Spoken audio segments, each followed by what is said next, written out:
देखो, आज हम लोग चर्चा कर रहे हैं फिजिक्स में एबीसी के चैप्टर 6 में सिंपल सर्किट। आपको लॉकडाउन से पहले इलेक्ट्रोस्टैटिक्स का 4 चैप्टर पढ़ा दिए थे। फर्स्ट चैप्टर था विद्युत धारा, दूसरा गॉसेस थ्योरम, थर्ड था इलेक्ट्रिक पोटेंशियल विद्युत विभव, चौथा था संधारित्र कैपेसिटर। उसके बाद 5th चैप्टर में भी जो है कुछ आप पढ़े हैं, कुछ 1-2 पॉइंट क्या है उसके बारे में फिर बाद में चर्चा करेंगे, या हो गया पूरा उसमें देख लीजिएगा। इसलिए यहाँ से न्यू चैप्टर स्टार्ट कर रहे हैं करेंट का, अध्याय 6 सरल परिपथ सिंपल सर्किट्स। इस पर हम लोग पहले चर्चा करते हैं कि सरल परिपथ सिंपल सर्किट्स क्या है। इसमें आपको उस दिन बतलाए थे कि इसमें आपको पढ़ना है कि सरल परिपथ क्या है, सेल क्या है, विद्युत वाहक बल क्या है, टर्मिनल विभवांतर क्या है। विभवांतर के बारे में हम लोग विभव के बारे में पहले चर्चा कर दिए थे। यहाँ टर्मिनल विभवांतर क्या है, विद्युत वाहक बल और विभवांतर में अंतर क्या है। सेल के बारे में जब चर्चा करते हैं तो किसी सेल का आंतरिक प्रतिरोध क्या है, किसी सेल के आंतरिक प्रतिरोध, टर्मिनल विभवांतर और विद्युत वाहक बल में संबंध क्या होता है। उसके बाद आगे जाकर इसमें हम लोग पढ़े थे कि विद्युतीय परिपथ संबंधी किरचॉफ का, विद्युतीय परिपथ में धारा के वितरण संबंधी किरचॉफ का नियम। किरचॉफ के नियम का ही उपयोग करके आगे जाकर अंग्रेज वैज्ञानिक व्हीट और स्टोन ने एक ब्रिज बनाया था जिसको व्हीट स्टोन ब्रिज कहते हैं। उस व्हीट स्टोन ब्रिज का उपयोग हम लोग करते हैं अज्ञात प्रतिरोध को ज्ञात करने के लिए, उसका उपयोग करते हैं। फिर आपको इसी चैप्टर में पढ़ना होगा विभवमापी क्या है। विभवमापी के बाद हमको इसी में पढ़ना है मीटर सेतु क्या है।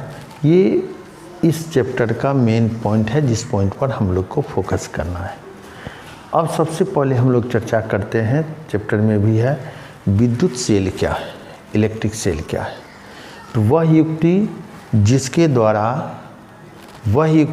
द्वारा रासायनिक ऊर्जा को विद्युत ऊर्जा में परिणत किया जाता है। तो जो युक्ति, जो सिस्टम है, इस सिस्टम यानी युक्ति को ही हम लोग विद्युतीय परिपथ कहते हैं।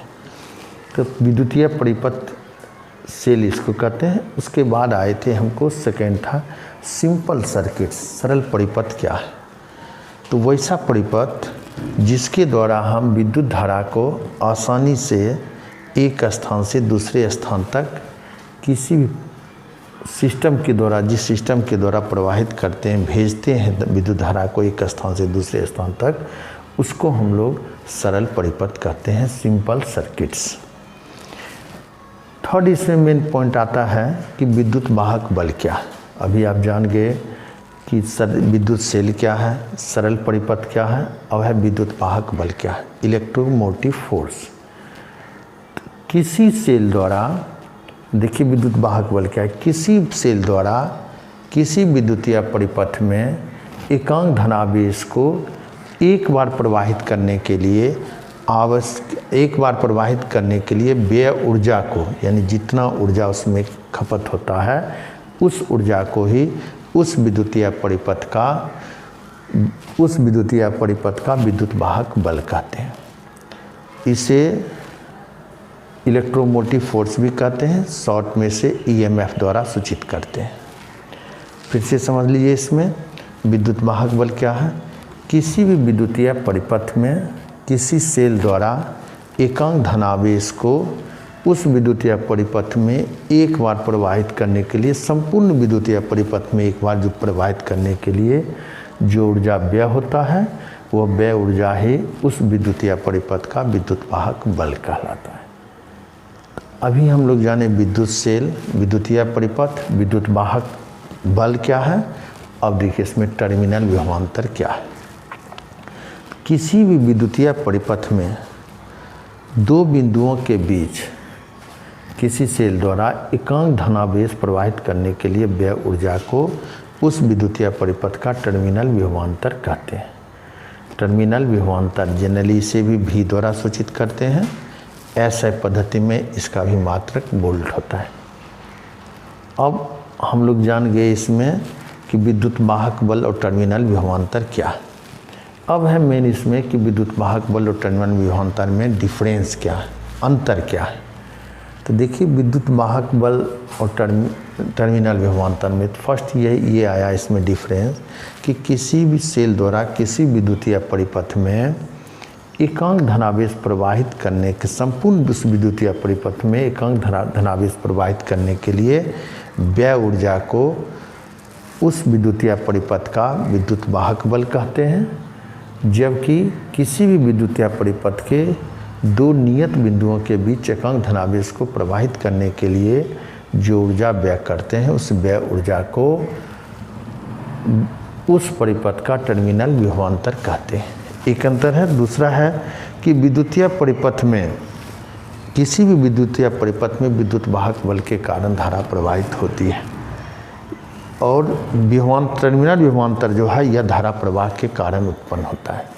ये इसमें आज तक किसी विद्युतीय परिपथ में अगर कोई किसी भी सेल को जब किसी विद्युतीय परिपथ से कनेक्ट नहीं करते हैं तो उसके अधिकतम विभवांतर ही उसका विद्युत वाहक बल कहलाता है। जब भी उसको किसी भी हम सर्किट से किसी सेल को किसी विद्युतीय परिपथ से जब जोड़ते नहीं हैं तो उसके अधिकतम विभवांतर जो है वही उसका विद्युत वाहक बल कहलाता है। विद्युत वाहक बल सेल में प्रयुक्त इलेक्ट्रॉन एवं विद्युत अपघटय की प्रकृति पर निर्भर करता है, जबकि टर्मिनल विभवांतर बाह्य परिपथ में लगे प्रतिरोधों पर निर्भर करता है। सेल को आवेशित करते समय उसका विद्युत वाहक बल अपरिवर्तित रहता है, जबकि उसका टर्मिनल विभवांतर उसके विद्युत वाहक बल से हमेशा अधिक होता है। ये आप जान गए विद्युत वाहक बल और विभवांतर टर्मिनल विभवांतर में अंतर। अब आप यहाँ तक पहले इसको करिए, कल फिर नेक्स्ट वीडियो में हम लोग चर्चा करेंगे कि किसी सेल के आंतरिक प्रतिरोध से क्या समझते हो या किन किन बातों पर निर्भर करता है। इसके बारे में कल हम लोग चर्चा करेंगे।